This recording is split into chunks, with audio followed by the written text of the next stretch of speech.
welcome to this workshop. We wanted to hold this workshop especially for students who are graduating in May, whether it is undergraduate or whether it is master's students and who are still in the job search. You've not yet received an offer. And it's an avenue for us to share information, to share maybe what challenges we are going through or where we are finding that we are receiving, where we're being successful and where we are getting some traction. So in this workshop, or this webinar, I hope that we are all going to, talk and we are going to share. You won't just be quiet. You won't just be listening because then this will not be very helpful. If I'm just going to give a lecture, it won't be helpful if I don't hear from you, your ideas, your suggestions, and the places where you could be stuck or the places where you are finding successful, and another student may be able to get some advice from you. So let me get this presentation started. I have many screens that are open here, so I have to know which one is yeah. Okay, so I'm Peter Maribei. Hopefully by now many of you know me, and if you don't, I'm the Senior Director for Career and Life Planning. I've been working at SFBU since January last year. And I have worked now for slightly more than 1 year. I had initially an expanded role. Now I'm focusing mostly on just career and life planning. So I'm happy to meet, especially with graduating students who are on the job search and would need some additional support. I'm very confident that you're working very hard and you're doing all that you can with what you know. And sometimes just meeting with a career coach can help you become unstuck in the areas where you may be stuck, or just if you need support or some encouragement. So here are some of all the things that we cover in uh, the job search, but obviously we can't do all this right now. So I'm going to do some, and then if some other things come up in the course of discussion, we will also address them. And I'm thinking today that I might also want to include some how to leverage some AI tools, as that may be helpful. And I know you've all been using that, but it's important that you know how to use it judiciously so that you don't, just copy and paste what AI is doing, or you don't use it just for a very limited purpose, but you can use it for more sophisticated functions in the job search. So if we are ready, I'll get started. So here is what we call the job search dilemma. That's what I'm going to start with. And what we know, and maybe those of you who are here can testify that for many students, graduating students, their strategy is to look for search the internet and apply for as many advertised positions as possible. And there are others who maybe might choose a more targeted approach. So I want to hear from the folks who are here and who are in the job search.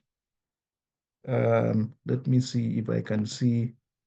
I'm going to open my thing here. And if you're on the job search, could you just select on your panel and just give me like a thumbs up, against your, so you can go to the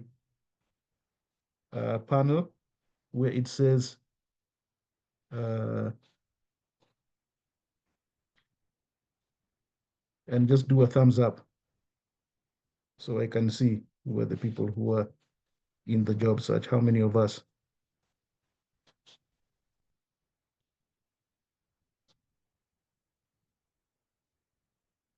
Okay, I can see three people have a thumbs up.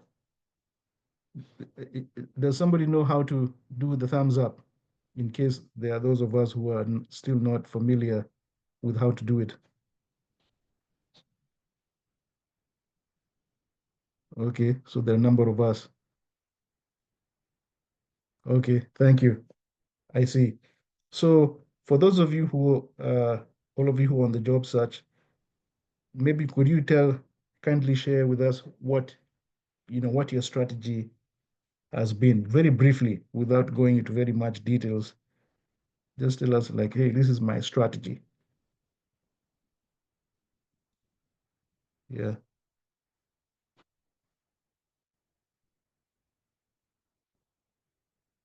you can unmute.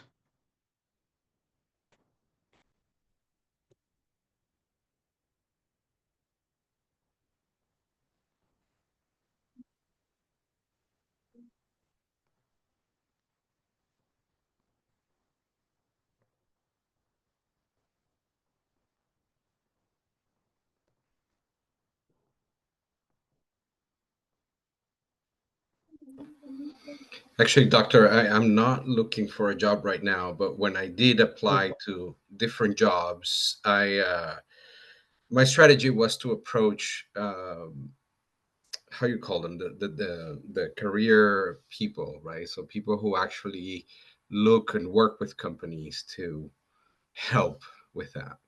So the strategy of posting or looking everywhere did not work for me. It was actually making those relationships with two or three key search firms that helped me out.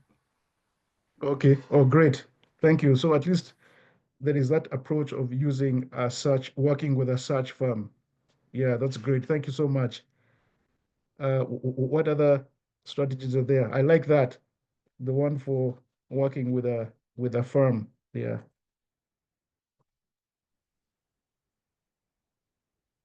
Hmm. Hello. Yes. Hi. Okay. Okay, 1 second. Okay. Yeah, I was going to share about my strategy. So what I do is I usually focus on the LinkedIn advertisements.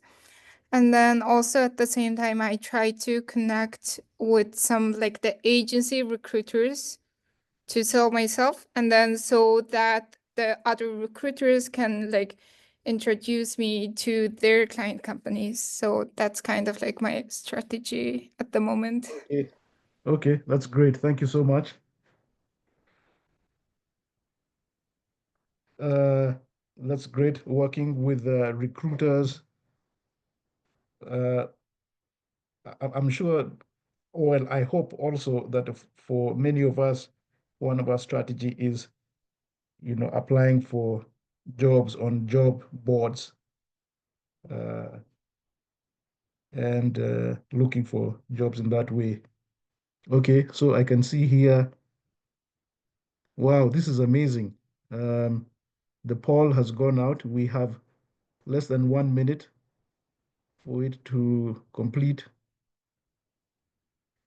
And I see here, thank you. My strategy according to the job role, which matches my profile. Okay, uh, that's wonderful. I'm seeing here on the poll, it's almost complete, and I see about 69% of us have participated, and I can see apply Hello, to as many Peter. vacancies. Yeah, Hey, I also wanted to add some points yeah, regarding my job search, as yeah, I was not able to attend previous events. But yeah, what I believe is in networking and referencing, yes, because the way I found my job was through the events where I used to meet people and talk about what I want to do. And through okay, that, I got a lot of references, and that yeah, gave me a easy landing to a job which was I was always looking for. So it was really hassle free. I didn't had to, go and apply for a lot of companies. I just Yeah, used my network and I got a good reference and I got selected. wonderful. Thank you so much, Gaurav. So, what is the nature of these events, if you can share with us? What are the nature?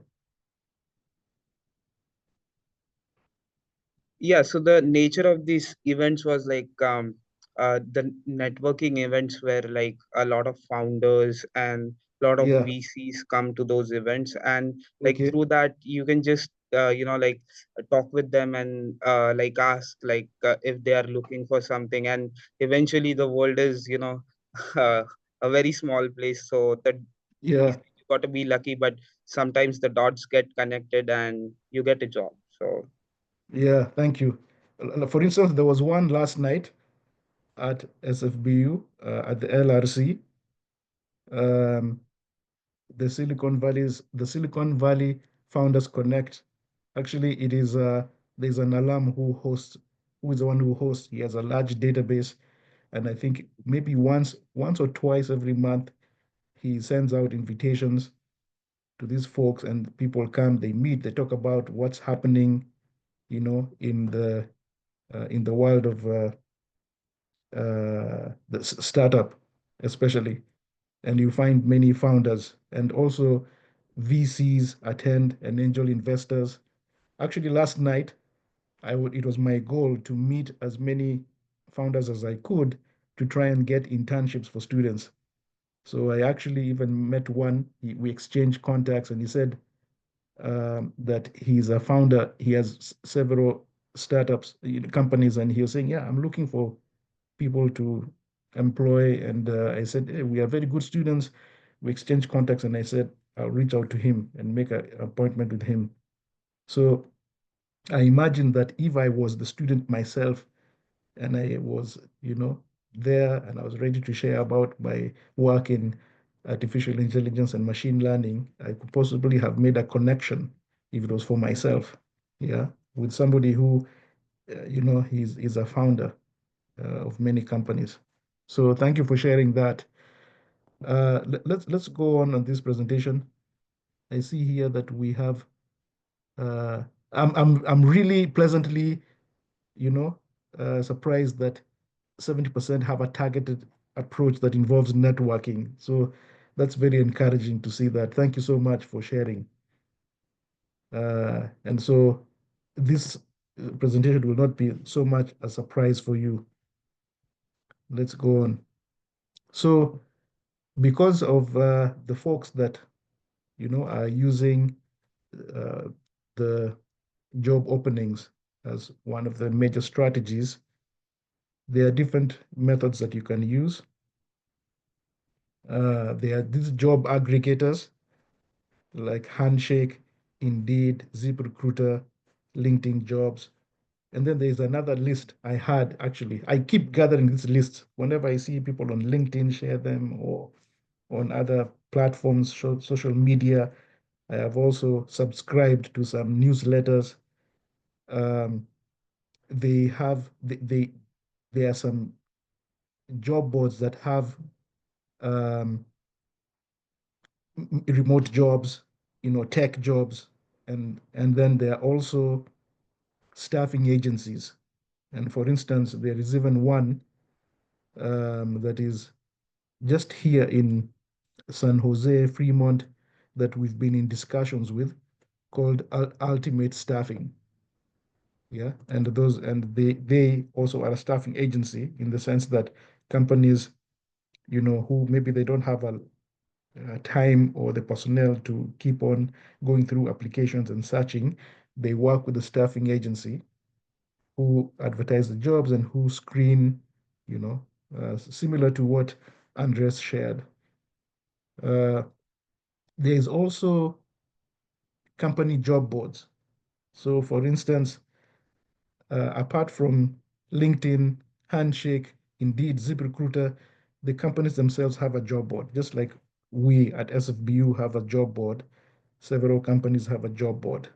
So, for instance, Tesla has a job board, and all the other companies that recruit and hire people have their own job board. So that's a very rich place that you can go to. And I have worked with many students who, when they are targeting, let's say a certain industry, for instance, healthcare, let's say the healthcare industry, let me say, okay, let's target Kaiser Washington, hospital, Sutter Health, and so we say let's target healthcare in the Bay Area, or let's target healthcare in the East Bay, So that's how you would do it, or in San Francisco, or I've worked also with students who are interested in careers or jobs in the financial sector. Yeah. And so we look at, okay, let's look at finance industry in San Francisco, in the Bay Area, and start targeting and develop a list of companies.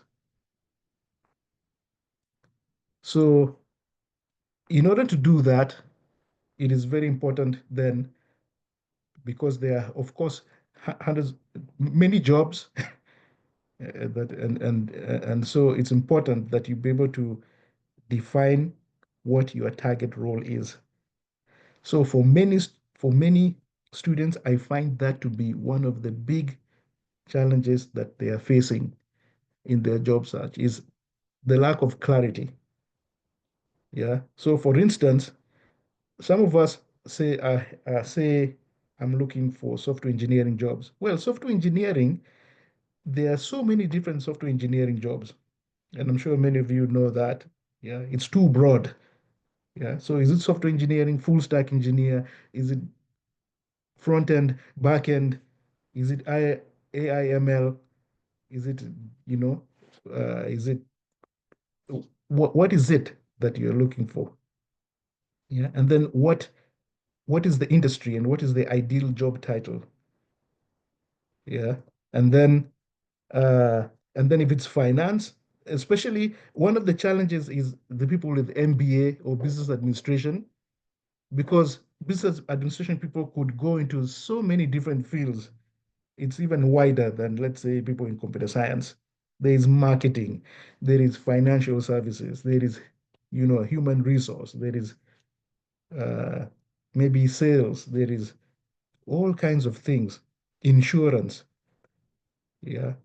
And so when you are not clear, then it becomes very difficult to do the search and also to attract, the eyes of the kind of people that would be wanting to hire you, because many managers are hiring to fill a position that they have of somebody who has the skills that are necessary to fulfill the job.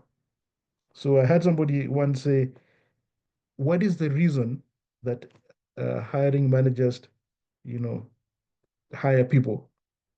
Yeah, what is the biggest driver? And they said, pain.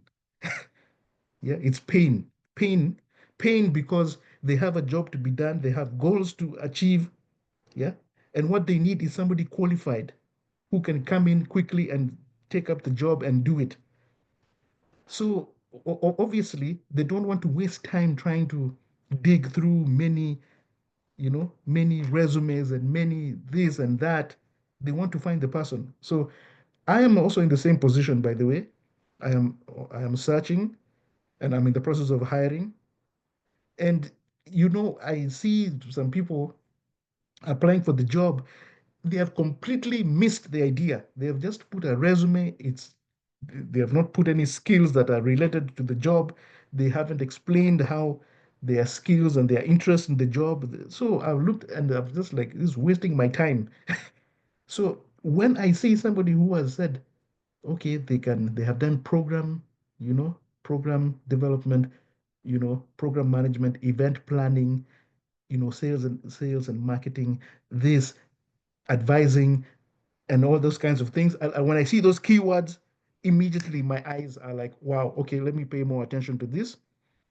And if I see like, even if I see like 4 of the 7 things I'm looking for, I just think, let me put this person, let me put this in the yes pile, and then I schedule them for an interview. Yeah. So, and then the others, I'm like, I have no time, no, no, no. And I can make that decision in less than 1 minute just by looking at the resume. Yeah. And maybe even the cover letter.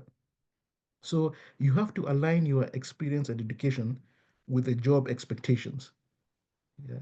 And that's for every job that you're applying. So I see some people, they found, you know what happens when I advertise a job here at SFPU, I'm hiring. I put it on, well, the HR, they put it on the SFBU job board.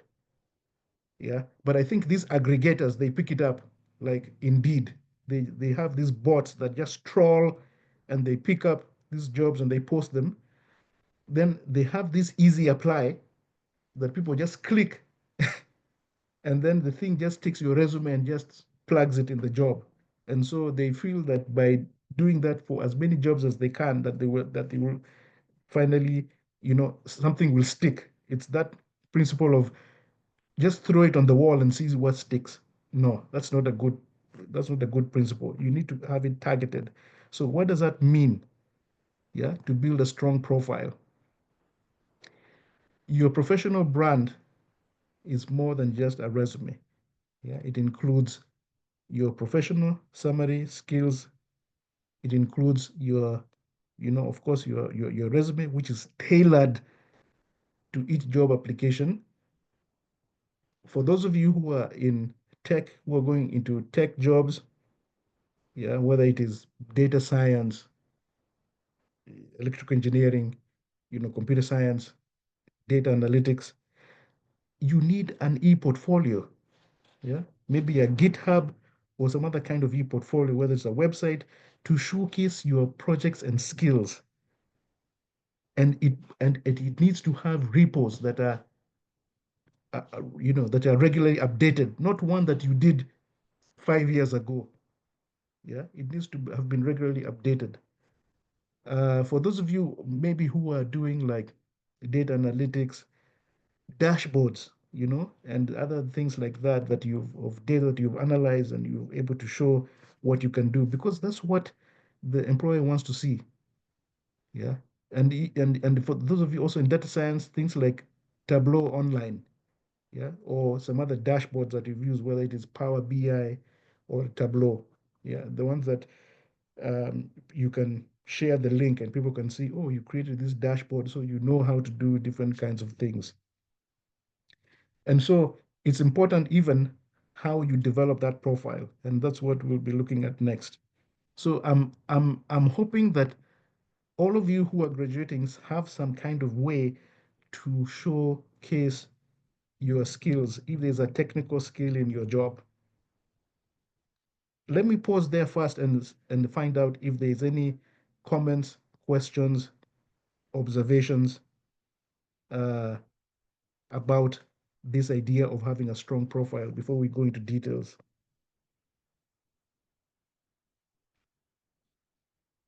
Yeah, for those of you who have been applying, have you found having uh, an e-portfolio, is it something that is really required? Have you had people that you are interviewing with, say, oh, I looked at your e-portfolio or I looked at your GitHub and maybe asked you questions about your content that you've posted?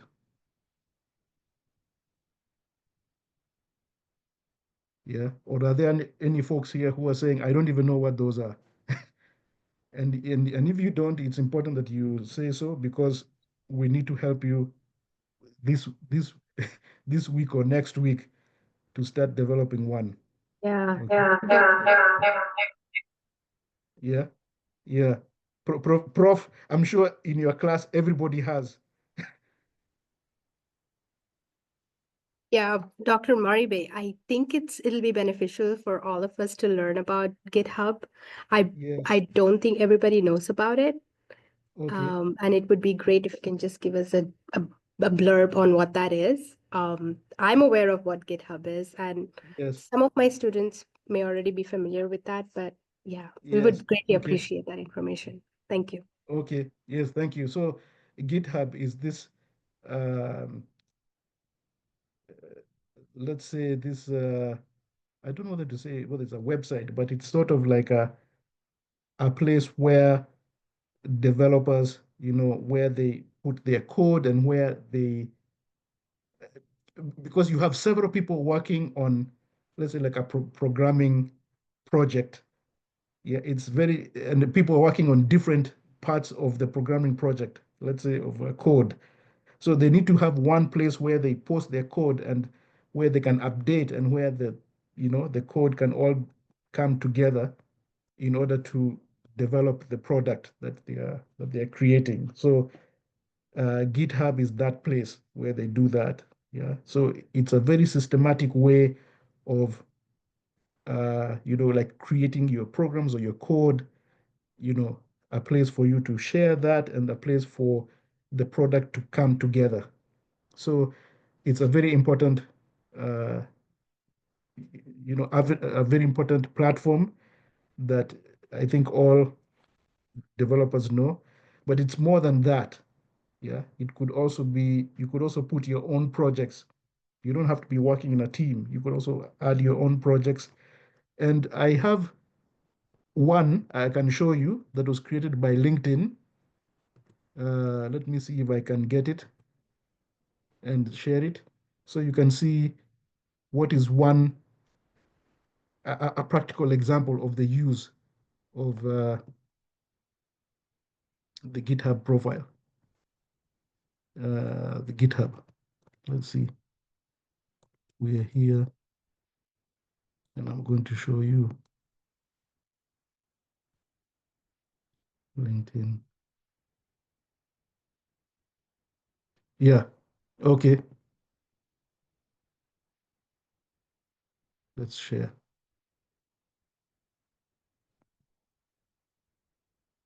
Okay, so here is one example of how GitHub has been used.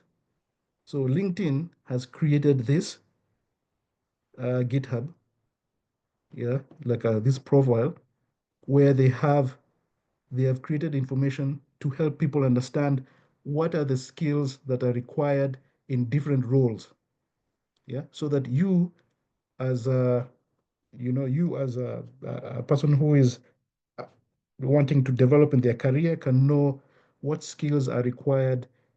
And so what they've done is that they've taken all the data of the people who are on LinkedIn. They have looked at the different positions. Then they've said, what are the most common skills, yeah, that people in those positions have? So for instance, if I go, you see here, they have hospitality, restaurant, and all that.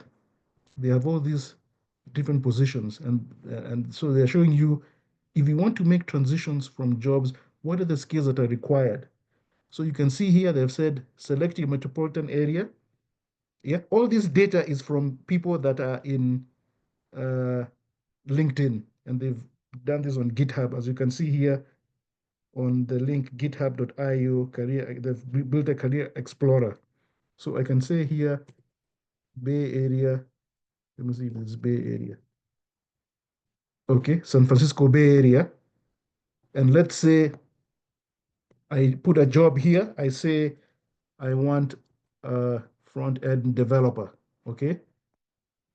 So front end developer, it will tell me these are the skills, most common skills in of all the people in LinkedIn who are billions. Sorry, almost half a billion, almost 400 million, 500 million uh, users on LinkedIn. It says the most common skills are things like SAS, TypeScript, Angular JS, front end, jQuery, HTML, CSS, Git.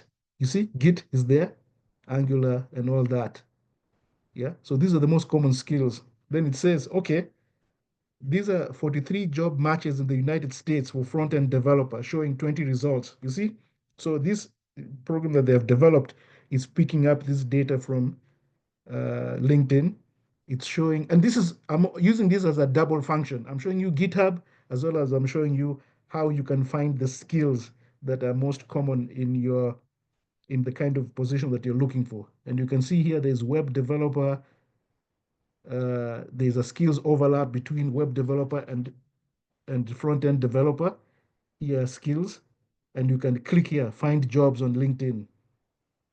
Uh, so they are saying if you are a front-end developer and you want to move to a web developer, you'll need PHP, React, JS, web developer, MySQL, HTML, and this. And I can share this link here just in case you folks are saying, hey, what's this guy talking about? We need a tool. There you have it. And you can you can save it and play around with it. And just in case you're saying, this guy, he's just talking about tech jobs. Yeah, this SFBU is just tech, computer science. What about we who are in business administration? Okay, let's say you want to be a human resources specialist. Yeah, look at all these jobs: administrator, analyst, resource assistant, consultant, coordinator. Yeah, usually a generalist. Usually an entry level job would be like a specialist. Let's say a human resource specialist. That would be an entry level. If you're an undergrad, you're coming out of the business. Hopefully, you've done like some internships or some projects. You would be looking for human resource specialist, which is an entry level, position in HR. Here, they're saying human resources, HR policies, onboarding, benefits, new hire, these skills, US family, and this is in the US payroll administration, employee labor. And so if you are thinking about going to HR, you are saying like, wow, do I have these skills? And if you don't, it might be time for you to think about how can I start filling the gap in these skills. And that's, of course, apart from your classes, we have platforms now like Coursera Academy. Coursera Academy, you can actually go to Coursera Academy and pick one of the programs, which is on HR. So we have that. Yeah. And in case you're wondering, what is this guy talking about, Coursera Academy? I'm happy also to share that. sfbu.edu. So let me share here. Here. Okay. In case you're saying, what is this guy talking about? You come here and go to Career Center. And the Career Center for students, we have for students what we offer. We have Coursera Academy. Yeah. So when you click here, it will take you to Coursera Academy, and you can select any one of the courses. Since I'm not a student, but I know that I can go to the one for staff and for alumni. So I can go to the one for staff, for alumni. I go to alumni, Coursera. If I log in,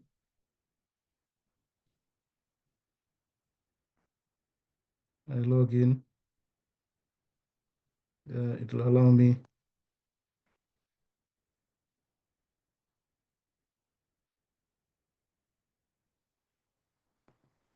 Okay, so here are all the careers. You can see software engineering, business, data analytics. Yeah, in business, there's business analyst, program manager. Yeah, and from there, I can select any of these courses to take. Yeah, so I can say like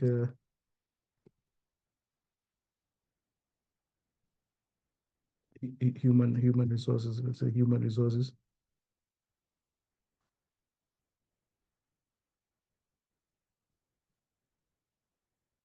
Academy.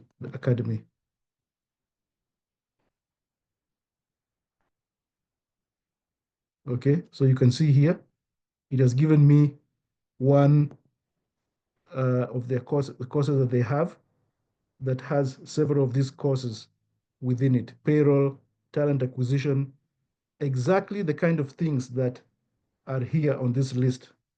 Yeah. So in addition to trying to getting internships and experiences, we have academy and we have several other tools. I can't go through all of them here for you to sort of like fill the gaps that you have in your knowledge in these areas. So let me stop sharing that one and let me go back to the presentation. I hope I've now combined two things. I've shown Dr. you Maribei, GitHub. can I ask you a question? Yes, please. Um, are the courses free for students and staff of SFPU Oh yes, from yes, the they're free. Coursera? Yes, they're free. But they're only free Wow. until August. The university bought licenses, paid for the licenses. So just so you know, right Yeah. now, I'm in my class and I've asked my students to attend this session. Yeah. None of them knew that they were for free. Oh, my good, because Give me we've one put moment. them Let on me email, put the we've speaker put them on on the again. website, we've shared them on what do you call that? Bayhawk Bulletin. We've sent through, yeah, they are free. And you can go and take on project management, you can go and take on human resource, you can go data analytics, like, oh my goodness. Yeah. And but here's the caveat: they bought the licenses for 1 year and they are expiring in August. So I don't know that the university is going to buy again because people have not used them. Yeah. So you can now go and do them before August because they are free. It's already paid for, rather. Let me not say they're free. There's a fee, but the university already purchased the licenses. Yeah. Yeah. I think we'll all have to enroll for classes now and show them that we're utilizing that service. Yes, yes. Even me, I'm guilty because I've been wanting to do something on like HR and all that, and I looked at it and I enrolled, but I need to create the time to do it. So we are all in the same boat. Yeah. Okay, so we've talked about a profile, and now I want to go a little bit more in depth in that, if that's okay with everyone. I am sharing this. I hope I'm sharing the right screen, and I am on this slide, and I want to go to the next one. So here is another area that I find many students have a very big need to fulfill, and that is branding. So let's say even as a student, um, we have now some students who are interested in, let's say, social media marketing or being a digital marketing specialist. Or let's say I've met some students who are interested in finance. Some of them are interested in um, private private wealth management, you know, or in accounting or something like that. You have to be able to brand yourself by saying what makes you unique. What's your unique selling proposition? Sorry. What makes you unique? What kind of problems do you solve? What makes you stand out from the others? Yeah. What makes you better than other candidates? You have to be able to share with your audience what makes you unique, what makes you stand out. Yeah. So even for instance, some students I've met, one even who was hired last week by Tesla, yeah, as an internship, when we were doing the mock interview, when we were practicing mock interview, the guy was able to clearly articulate what made him unique because many people have done coding, but what is it that made him stand out? So he was able to say what projects he has done, what platforms he is able to use, yeah, and what kind of projects he has done.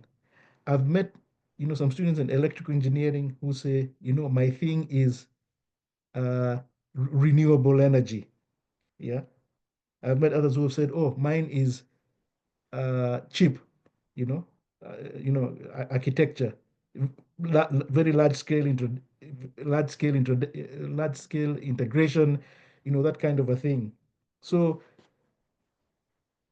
how can you be able to say what it is that you are able to do, you are unique in, that you can contribute in 8 words? So for instance, you can see here project management. The person says, I bring order to chaotic technical projects. Yeah. So those of you who are aiming to be project managers, you need to be able to give your 8 word branding statement, value proposition.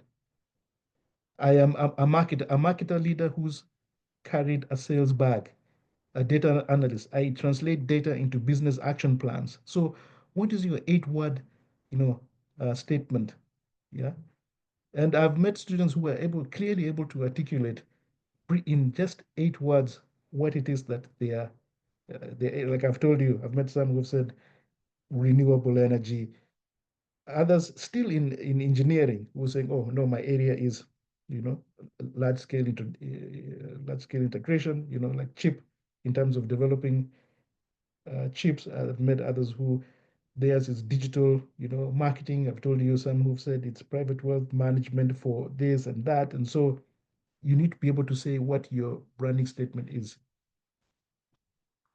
Let's go to the next thing.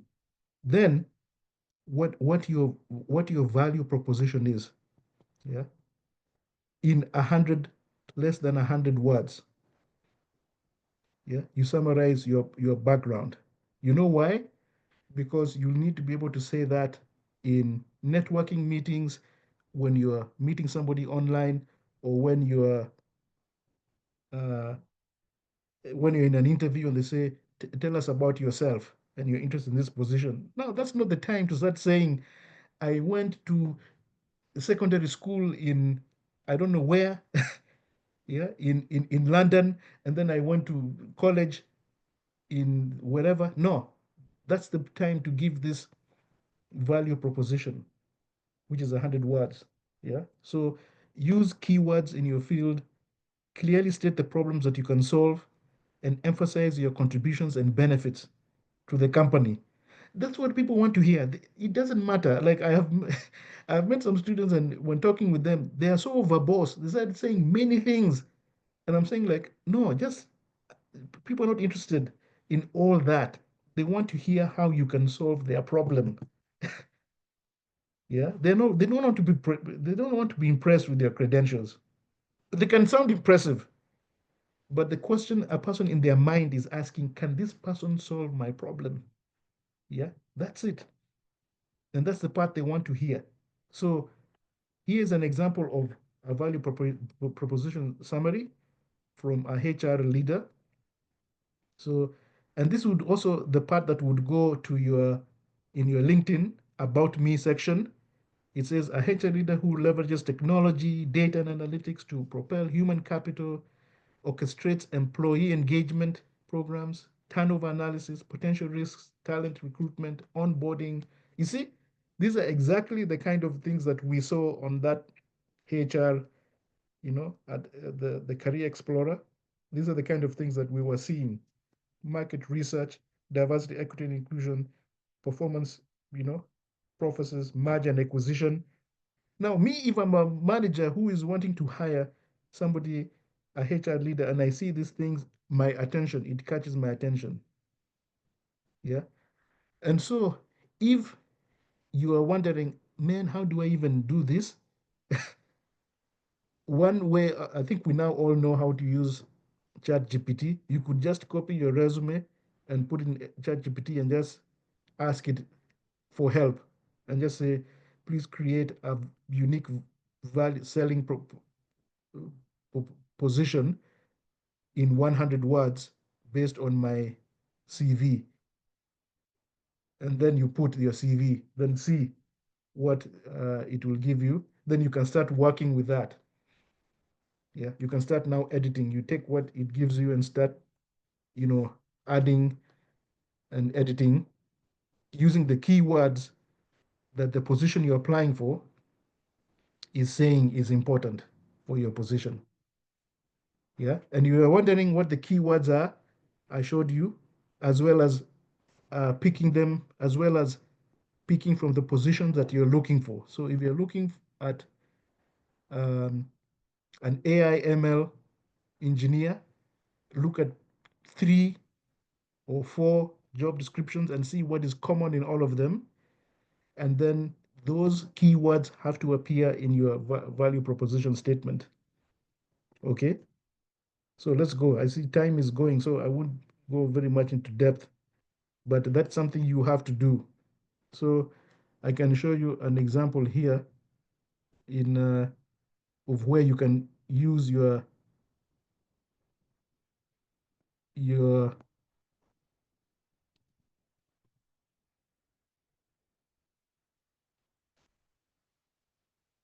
uh, your value proposition is LinkedIn feed.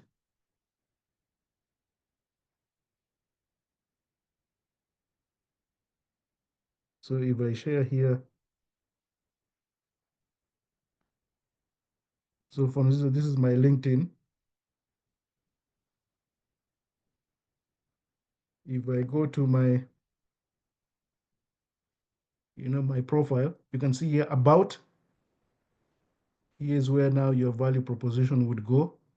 About, because when people are searching, when recruiters are searching the keywords, your profile will come up because you have used many of the keywords of your industry here in your value proposition. Yeah, as well as some of your key accomplishments and a summary of your skills. Yeah. So some of the other things that I see that you know folks have not really leveraged their LinkedIn profile is things like having a featured section. So in a featured section, you can put posts and other things that can say something about who you are, what you do, and that help you to stand out. So I've had some students who've come, to the center and said, "Hey, I took part in a hackathon and we were first. We won."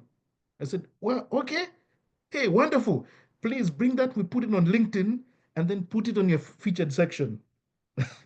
Because then when people are looking, they say, "Hey, they won a hackathon." That makes you to stand out because people say, "Hey, okay, there were like maybe several different teams and you stood out because you were quick, you worked in a team, you produced a result, you impressed someone." Yeah.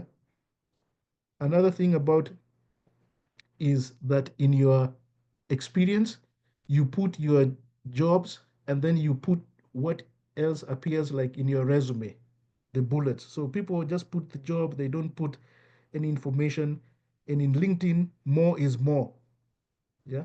In the CV, less is more. In LinkedIn, more is more. Yeah. So you can put, uh, when we say just put a little bit in your resume, in LinkedIn, you don't have to summarize. You can put all the information there because it works on search engine optimization. Yeah. So your licenses, your certifications, the projects that you've done, there's a place for projects. You can put your collaborators, yeah, your skills, and then you get recommendations from people that you've worked with. Ask them to write you a recommendation. These are very good for uh, recruiters and other people who are reading. And then you also follow the companies that you want to work for. So your target companies, go and follow them on LinkedIn because then they see, oh, this person is interested in our company. Yeah. So you pick your companies and you start following them and stuff like that. Okay. So I was trying to show you the importance of a unique selling point or is unique selling proposition and where it can be used. It can be used on LinkedIn. It can be used in networking meetings, and it can also be used in job interviews and several different places. When they say send us your bio, you would put that. Yeah. So let me just see here whether I can just go through maybe one or two other points. Then we can just have questions for the rest of the session, because I wanted to share how you can use uh, AI and the tools that you can use. Okay, so we've talked about optimizing your resume in LinkedIn. Yeah, we talked about now I just want to talk about leveraging AI tools.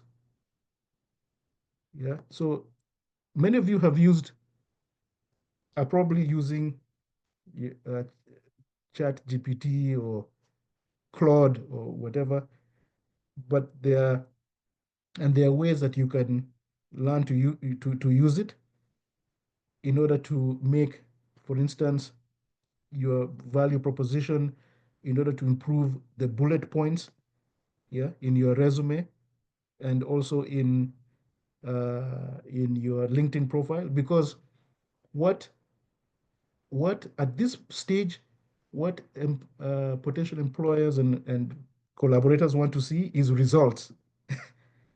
So if you are sharing a job, instead of sharing, what did you do in the job descriptions, you share results. What did you achieve? Yeah. So, and that would usually have some kind of metric. Yeah. It's how much, how long, how many. Yeah. So did you improve sales? Did you cut down cost? Did you increase customer satisfaction? Did you increase market share? Did you increase efficiency? Did you reduce waste? Did you so and by how much? By how much? How many? How long? Yeah. And those things must appear in your resume. Okay. So the last thing I want to say is about leveraging AI tools. And here I have a feeling that many people are using these tools, but there's one tool I wanted to share with you folks uh, that is free. I got from this guy. Um, it's called the Career Bot, and it can do many of the things that I've been describing to you, helping you find, write your resume, helping you to find appropriate positions and jobs. And so I'll put it in the chat so that you can subscribe to it, and and it's for free. And here's what it looks like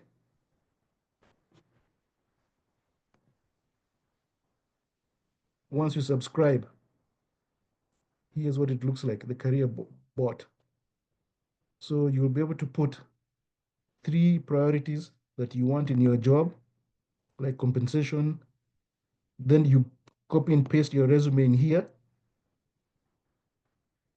And then here it will give you top 3 priorities and your resume to get started. Then it will give you, and then you can start, selecting. So uh, this career bot, uh, if you go to the webpage, you can just see a short video on how to use it. Uh, and it's for free. So I won't go so much into, I just wanted to share that as a resource. Okay, so now we are at the end, and I just want to hear if there are any questions. If you are a finalist and you're still stuck, I hope first of all that you can take the tips. We'll follow up usually with an email with the presentation and with the resources that were shared. But I wanted to say that for finalists, the people finishing in May, if you are still unclear about things like your job search strategy, or you are stuck, or things like that, I offer an appointment for half an hour to meet during the time when you don't have class, to sort of like help you get unstuck in the area where you are stuck. Yeah. So are there any questions here, like one or two that we can try and address before we close? Yes, Gaurav. Um,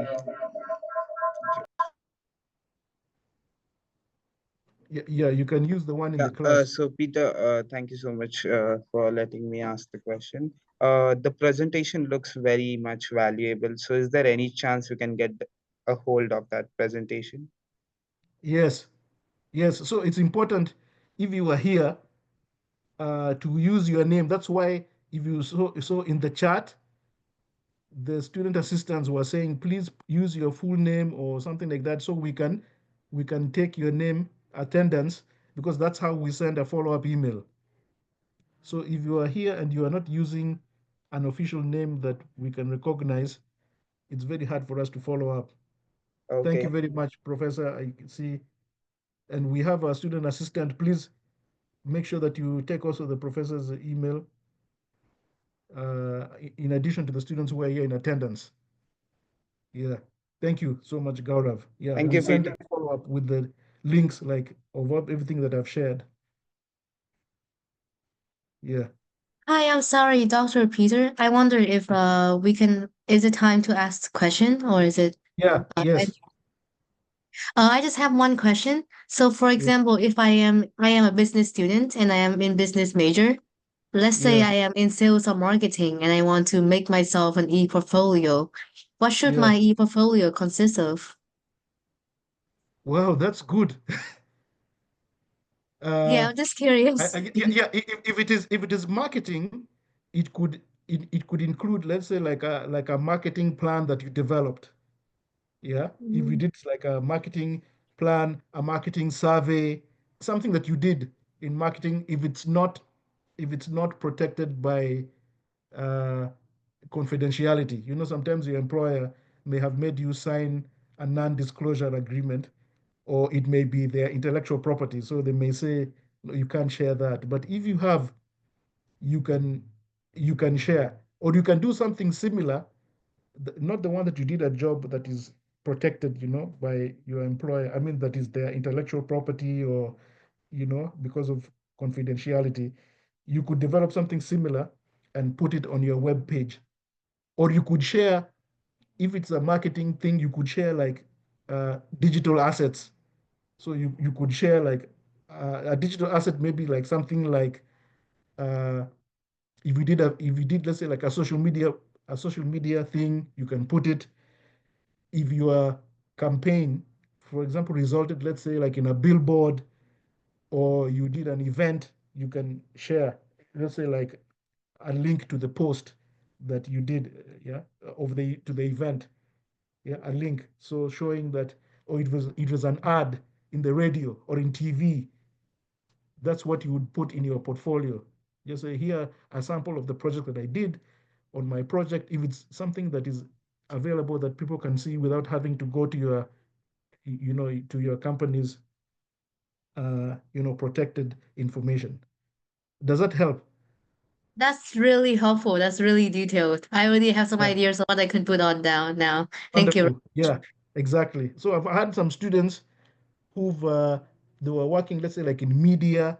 So they did like radio shows, or they interviewed people, or they've created, let's say, like YouTube, or that's what I mean by digital assets. Yeah. Okay. So here I can see, if you have an internship experience, you could work on a marketing project and share the title by keeping the name of the anonymous. Yeah. Thank you. Also talk about the impact. Yes, impact. Yeah. Wonderful. Thank you very much, Prof, for that. Uh, yeah, wonderful. Marketing survey. Yes. Branding analysis, sales forecasting. Yeah, marketing budget. Exactly. So you could describe those things um, in your, of course, as bullets in the jobs that you did, but also you can include those kinds of a portfolio. So you can imagine when a person sees it visually, like, oh, you are part of this campaign, it is on a billboard, it was an event that you did, it was you know, something that went on radio, it was something that went on media, it was something that, you know, you did product placement, you did this kind of thing. So that's very exciting. And if you don't have, just get people from your industry and try and get ideas. Yeah. Actually, at this point, it doesn't matter what you, it doesn't, it's not only tech people. I think everyone should have a digital portfolio. I also have one for my coaching. Yeah. So if people can go, they can see, oh, what have I done? They have seen like some articles I've written, you know, blog posts. They've seen, you've seen even in my LinkedIn, I've shared some features, some little articles that I've written, some talks, presentations I've given, you know, at different universities and in different forums. So that helps to build your brand. Okay, so uh, let's end here because we could go on and on, but let's continue the conversation in one-on-one appointments. And also, if you want me to come to your class and share a little bit more, I would be happy. But the discussion is going on, and just know that you are supported. Don't feel alone. Don't feel stuck. Don't feel afraid. Yeah. Thank My you. Professor, if I may yeah, add, can you share your team's email address with all the students? A lot of yeah, them are preparing for a job interview or yes, are wanting to yes, talk about internships. Is there any way you can share your contact or your team's contact information in the chat box? yeah. Here is the, yeah, is that correct? The student assistants. Have I given the right email? Uh, I think that's the one. If it's the one, just, yeah. Okay. So we are, oh, thank you. Yeah, I think that is a confirmation that that's the correct, that's the correct email. So you can send your resume there to be reviewed. You can make an appointment. We look at your LinkedIn, but also we want to help you with your job search strategy. And we have the resources and tools uh, to help you with that, including even, I didn't share here, but I think we'll send it on email. We have uh, an Excel sheet that you can use to track now the companies that you've applied for, where you've interviewed, where you've networked, where you've reached out, because you need to have a systematic way to keep a record, because it can get very complicated. You can imagine once you are now working like with 20, 30 companies, and maybe maybe you're reaching out to almost 30 times 4, let's say like 100 and 120 people, you can start getting lost in the weeds, and you need a way to systematically keep a record so you know who have you contacted, who has responded to you, and things like that. So let's stop there. Let's and wish you a very good night. Thank you all for joining us, and let's keep in touch. Have a good evening. Bye bye. Thank you, Dr. Peter. Thank you, Peter. Thank you so much, Dr. Peter. Thank you.